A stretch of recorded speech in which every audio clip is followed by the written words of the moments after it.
Horikoshi is back.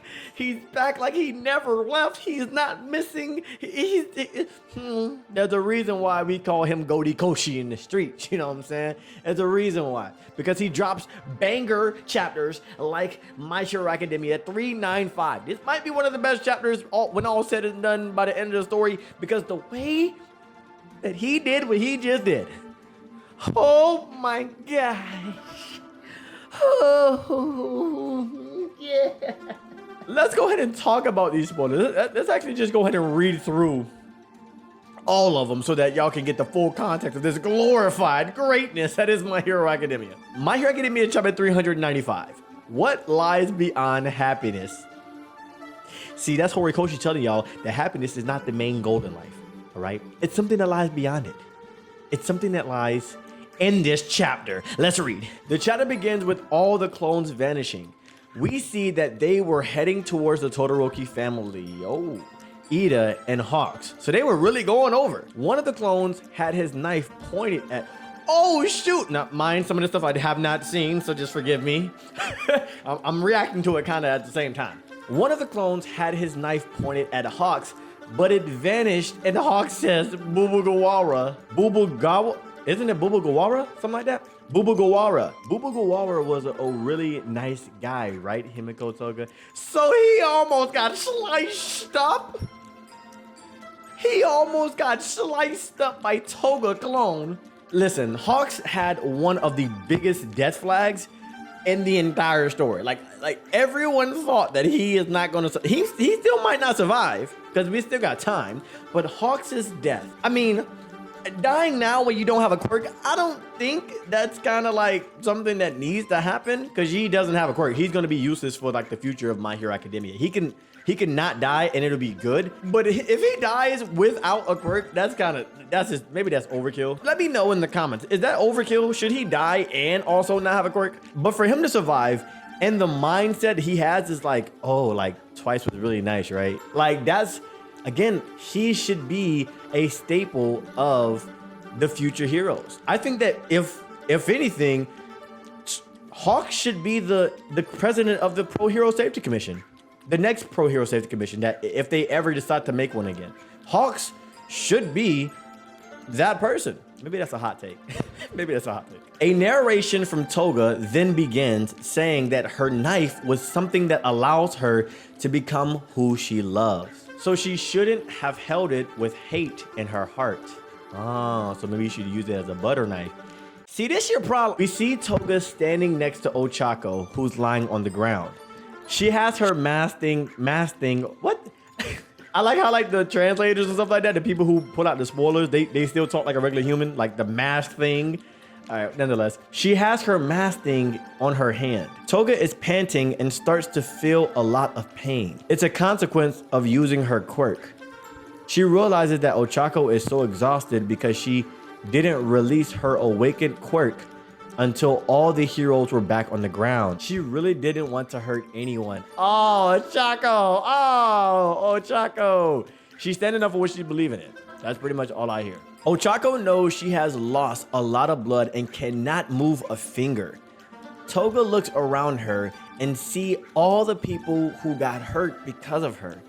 At the same time, she remembers Ochako's sweet words. She knows that the blood loss is also her fault for stabbing Ochako. Is she? Hold up, wait a minute. Horikoshi is going a completely different route than I thought.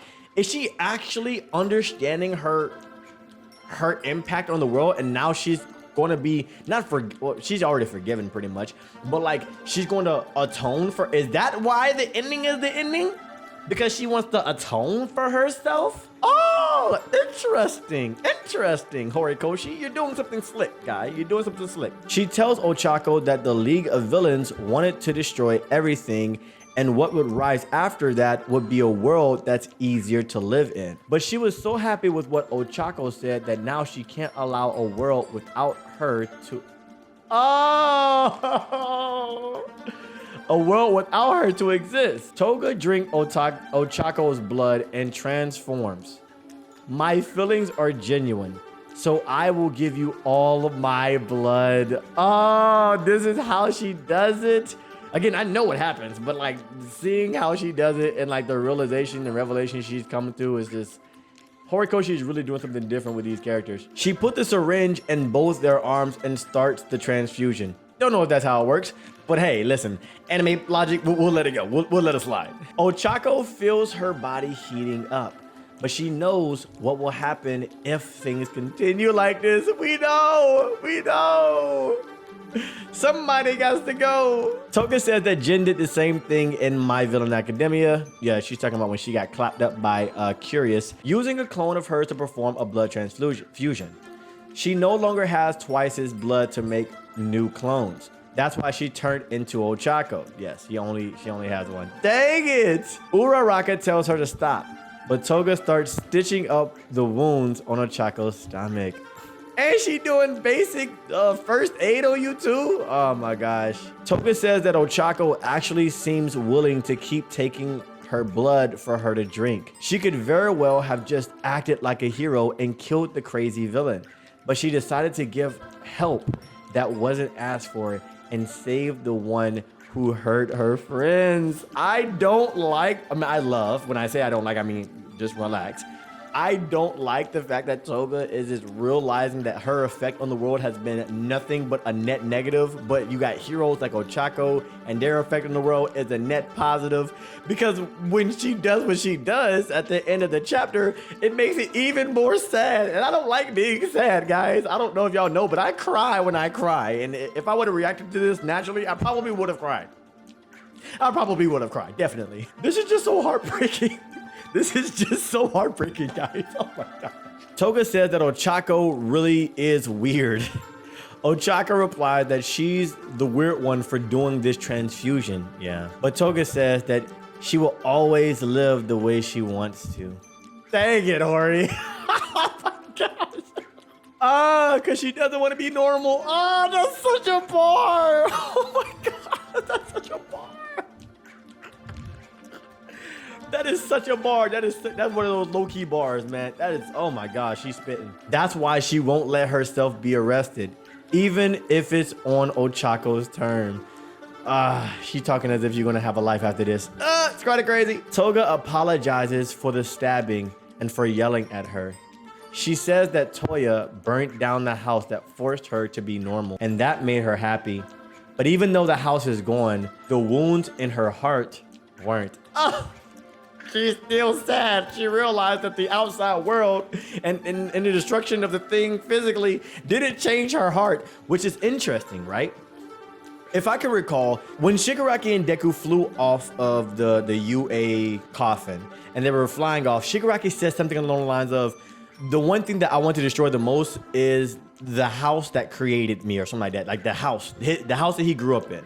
Which is interesting because Toga is saying that even though Toya burnt down the house that she was raised in, it never healed the wound within her heart. So that tells me that there's going to be two versions of this realization for Shigaraki whenever it comes to him. First is going to be him probably actively destroying the house, or like at least doing it psychologically. And then him realizing that that's not going to change the fact that you still have this hatred for, you know, the world and stuff like that, for heroes and hero society and XYZ. And then Deku, or maybe All Might potentially, needs to then come and say, yo, this is what you need, right? This is what you need. But that's just a theory.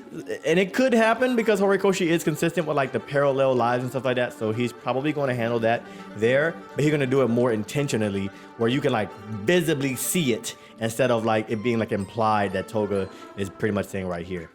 And Ochako recognized that Toga's pain was real.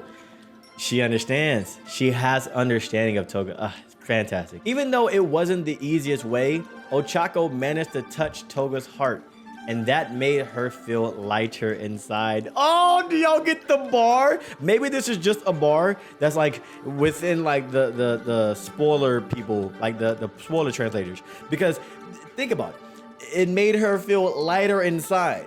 Ochako has 0 gravity. Last chapter, she says she wants to, I think, touch like the heart that's inside of you or something like that. So like to make it lighter. Like, do you see the bars? If Horikoshi has this in the chapter, like, oh, he bar for bar.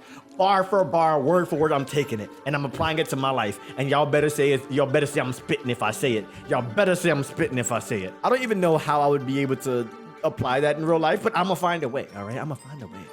Thank you so much, 𝚲𝚙𝚒𝚑𝚝. I was so happy. The blood continues to be transferred. 𝚲𝚙𝚒 starts to cry, shouting, Himiko-chan, oh my gosh. And Toga smiles. Why am I getting Meruem and Komugi vibes right now? Oh my gosh, when the anime comes out, I'm going to bawl out crying. And Toga smiles.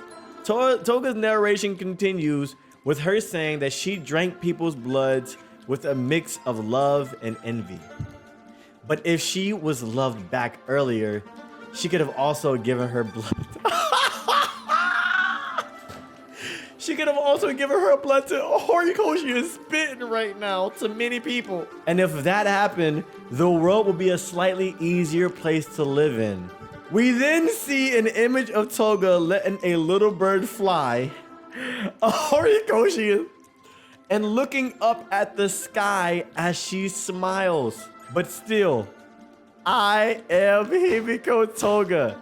I lived the way I wanted and was a normal girl with the cutest smile in the world. So, wow. The two are lying on the ground, end of chapter. So, yes, Toga is actually dead. And for that line to be the last thing that Toga says, I want to talk about that just a little bit because that is a little bit powerful for me.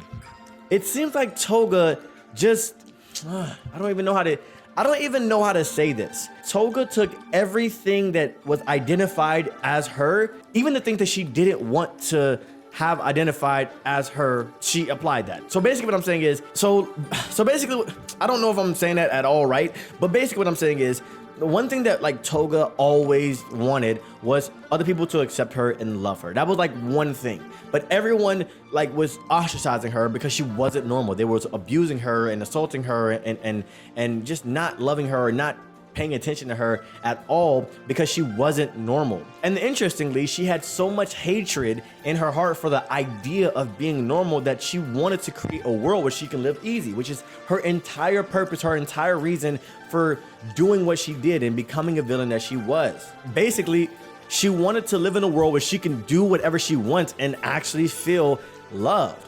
So with that being said, in her last words, when she said that she lived the way she wanted and she was a normal girl, it seems like to me that she's identifying with both the thing that created her, which was her despise for being a normal girl. She's identifying herself now as a normal girl, but she also identified herself with the thing she knew she needed, which was to live the way that she wants to live and not suppress who she actually is, which is why she says, I am Himiko Toga. And she likely did that because of the last thing that she says, which is that she also has the cutest smile in the world, because the person that gave her the thing she needed, which is love, was 𝚲𝚙𝚒𝚑𝚝. And the thing that 𝚲𝚙𝚒𝚑 said was she had the cutest smile in the world. So she has pretty much accepted and identified herself with both the good that she has, the bad that she has, and the love that she needed.